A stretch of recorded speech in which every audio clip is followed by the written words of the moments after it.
Hey guys, Whitney here and welcome to TEFLPros. On today's call, I sat down with our recent grad, Stacie. Now, Stacey's story probably resonates with a lot of you out there. She's a working professional. She was in the midst of going through some higher educational programming when she stumbled upon this idea of getting TEFL certified. So if you're at that point in your life where perhaps you're juggling a multitude of things, a lot of different responsibilities, but you still have this desire to get your TEFL and put it to good use, then I invite you to sit back, relax, and enjoy hearing about Stacey's experience on the TEFLPros Plus course.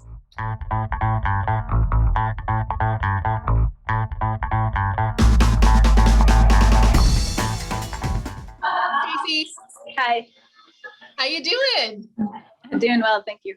Yeah, how are good you? to see you. Yeah, I'm doing well, and big congratulations to you for graduating today. Thank you. It feels good. Well, Stacie, thanks for taking some time out of your busy day to hop on one of these calls. Really, we're just going to hop through a few questions and give folks a little bit of perspective on what your TEFL journey has been like, okay? Okay, sounds good. Yeah. So would you mind sharing with folks a little bit about your life kind of pre-TEFL, just kind of where you were at and maybe what motivated this idea of getting your TEFL certification? Sure.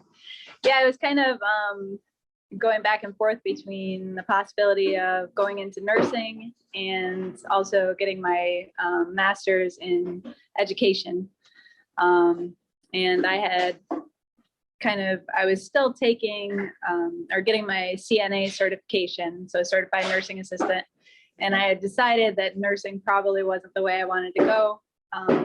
And I had been looking online just for different master's degrees and kind of popped across the teaching English as a foreign language courses. And I was like, oh, that's something I always wanted to do in the past, And I'm like, well, I could just get certified, for that while I'm getting my master's. And, it's always good to have more experience rather than less.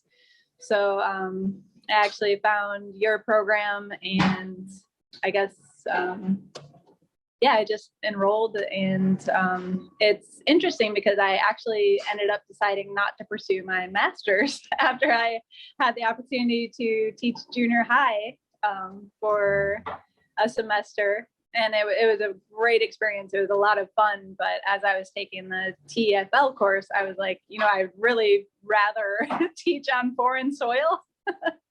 I think that might be a better experience. And also, just like the smaller classrooms and everything, I think was more for me than 75 junior high students going crazy. So 75? Oh my gosh. Well, not all at once, but I had, 6th, 7th, and 8th grade. Looking back, it was a blast, but while I was teaching, it was exhausting. So.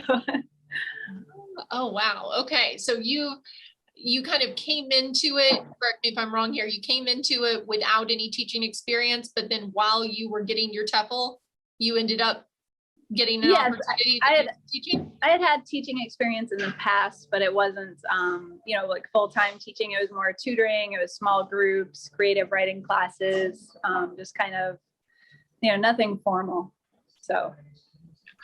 Okay. Great. And so once you decided, Stacie, like, okay, I think I want to pursue my TEFL, would you mind sharing a bit with folks about what that research process was like for you just before you decided to move forward with TEFLPros?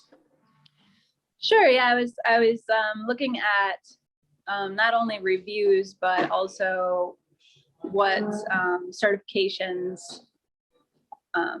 other countries might be looking for, or international teaching places might be looking for, and also the price point.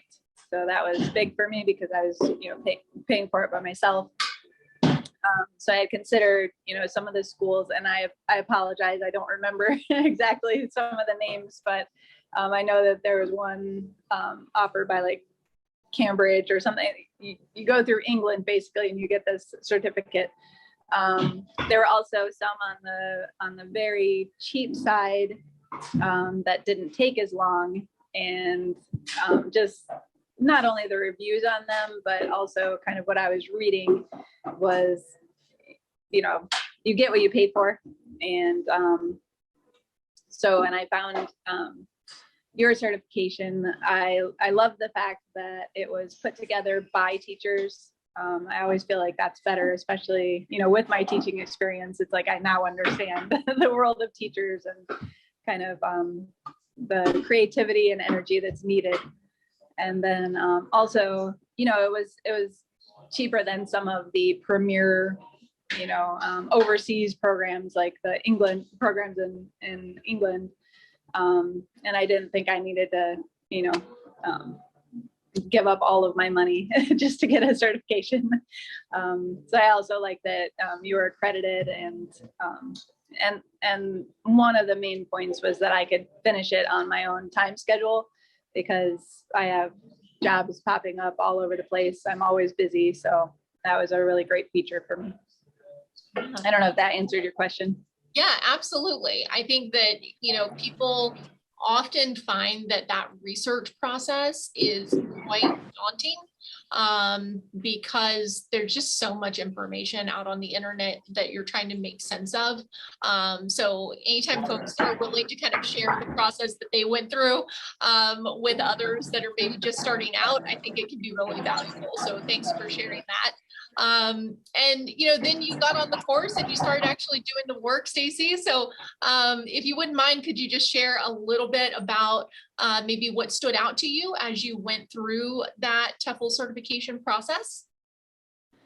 Yeah, I thought there was a lot of really practical advice. I loved that the main focus was on lesson planning, because I was actually able to use that with my students at the time, just some of the principles. And I actually went and I had already started the program when I got this, you know, kind of contract job offer. And I was able to actually go into the classroom and start with those warmer activities. And, you know, the kids love those. And I was like, yeah, I have this in my tool bag now. So that was really nice. And I love one of my favorite parts of the program was just watching the teachers in action. I love that you include those videos at the end, and several different videos, just so you can see different teachers in different environments, and you can see them in real time, you know, fielding student questions and interruptions. And I feel like that's, you know, invaluable when it comes to teaching, is just kind of watching what another teacher does and kind of the incidentals that come up. So I really enjoyed that. I thought everything was just very clearly laid out. And I also loved that you had the transcription available, just because I'm more of a read to learn type of a person. So I was able to actually, you know, read through and glean a lot from that. So. Okay, good. That's good to know. I'm glad that having those, you know, kind of catering to different learning preferences, you know, worked out well for you. Mm-hmm. Good. So Stacie, the last thing that I always ask folks is, if you were speaking to someone and they were just completely on the fence about whether or not to move forward with getting their TEFL, what would be your advice to them? I mean, at this point, I haven't put it into use yet, but I'm actually really looking forward to, and I would say go for it. Why not? I'm directing at a tutoring facility now. And a couple of our teachers there met overseas, and they're both tutoring, and we were going back and forth about it, and they said, oh my goodness, do it. Like, it's the best experience in the world. And they actually came back and they had a son, but as soon as their son's old enough, they want to go back, you know. And so I'm catching on to like their excitement, and I'm like, well, if they love it that much, you know. So I guess I would say, just based on what they had to say, and, you know, just the experience as a whole, going through the program, it's not torture at all. It's, you know, if you're teaching in any environment, it's actually useful to what you're doing right now. I would say go for it.